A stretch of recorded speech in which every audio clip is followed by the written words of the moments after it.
We're looking at a picture of 3 pencils, and if you have 3 pencils, you can try this yourself. In fact, you can try it with 3 of any type of straight object, a stick, a pencil, or a pen, something like that.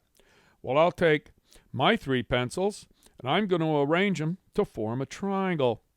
And what I notice is, no matter how I spin it or turn it or which one I put down first, every one of those triangles could be picked up and placed on top of the others, and they would all coincide. So if I have 3 pencils, there's only one way to arrange them into a triangle. Here's an example where all 3 pencils are the same length, and we get what you might already know is called an equilateral triangle, and we can spin it and flip it and turn it, but all those triangles are congruent.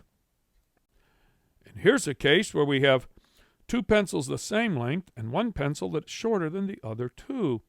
And we put the 2 long ones down, and then we connect the shorter one to get what's known as an isosceles triangle. And we can rotate or flip that, but you'll see both of those triangles look to be congruent. In this example, we have 2 short ones that are the same length and 1 longer one. And we put those down, and we get this isosceles triangle. And again, no matter how we rotate it, the triangles are congruent. It appears that there's only one way to build a triangle given these 3 pencils. And then here's a special case that brings us to something we mentioned previously called the triangle inequality.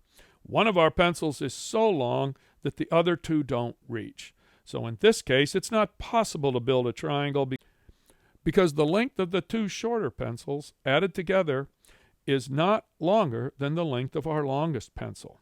And of course, in this case, our pencils represent sides of triangles. And here's an example of 2 congruent triangles that have 3 pairs of matching sides.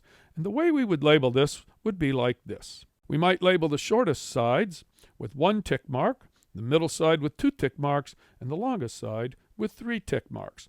And that shows that we've been given a pair of triangles, and what we know about these triangles is that they have 3 pairs of corresponding congruent sides. And that brings us to the side, or SSS postulate for triangles. If there exists a correspondence between the vertices of 2 triangles such that the 3 sides of one triangle are congruent to the corresponding sides of the other triangle, the 2 triangles are congruent. And of the 2 textbooks I've worked with recently, one of them calls this a postulate, and the other calls it a theorem and has a fairly complicated proof to go with its theorem. But in order to prove SSS as a theorem, we would have to first prove a couple of theorems we haven't gotten to yet. We'll get to all those theorems in subsequent lessons, but for now, we'll go with the other textbook and call this a postulate. Well, here's an example of a given angle. And now, we're going to take that angle and mark off a length. So now we have a given angle and a given side. We're going to mark off a second length. So now what we have is the length of 2 sides and the included angle. And you'll notice there's only one thing you can do to make a triangle, and that is connect those 2 points as shown. And that implies that if you're given the lengths of 2 sides and the measure of the included angle, there's only one way you can build a triangle. And here's the same angle and the same 2 given sides flipped around, but again, there's only one way to connect it, and that triangle is congruent to the one on the previous slide. And here's the way we would mark that. In both of these triangles, we were given the 2 angles that are marked and given the lengths of the 2 sides that are marked. And of course, that's going to be called side, angle, side. And it's another postulate. Both of my recent textbooks agree that SAS is a postulate. We don't have a proof for it, but we assume it to be true. If there exists a correspondence between the vertices of 2 triangles such that 2 sides and the included angle of one triangle are congruent to the corresponding parts of the other triangle, the 2 triangles are congruent. The short way to say this is SAS. Here's one more example. We're given the length of a side, then we're given an angle on one end point of our side, and we're given the measure of an angle on the other end point. And when you form those angles and extend the rays, in this case, they intersect. That intersection point becomes the third vertex of a triangle. And once again, what that implies is that if you're given two angles and the included side, there's only one way to build a triangle. And we mark it like this. There's our angle, there's our included side, and there's our other angle. Here's another example.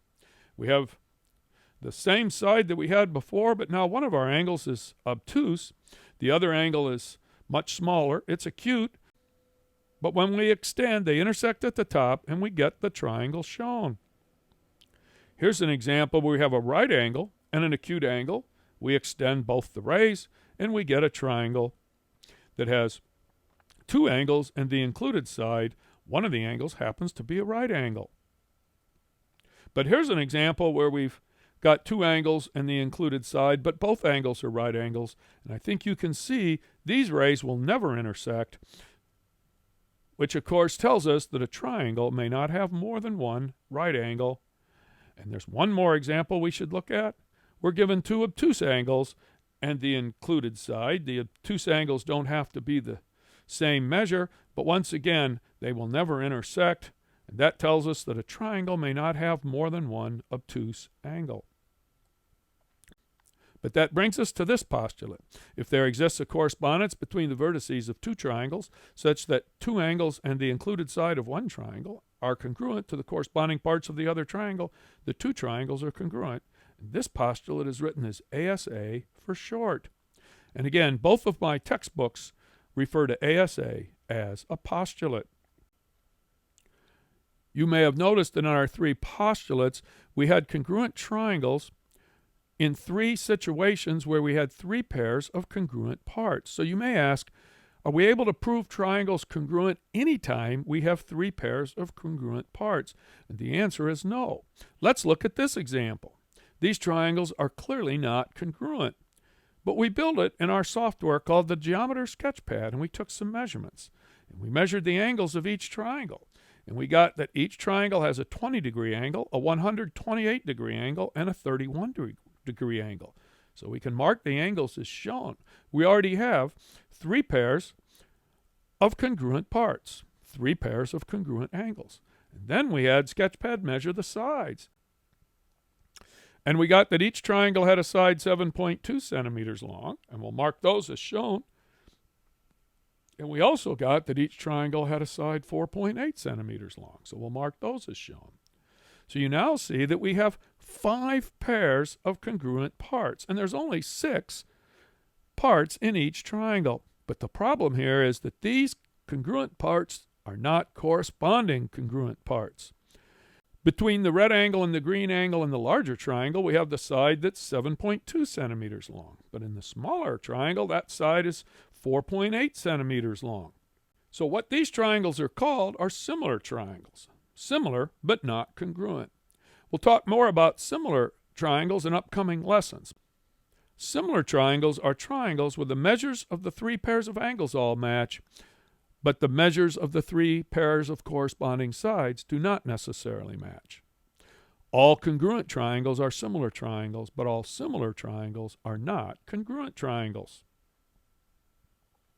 In this lesson, we looked at 3 postulates: the side-side-side postulate, the side-angle-side postulate, and the angle-side-angle postulate.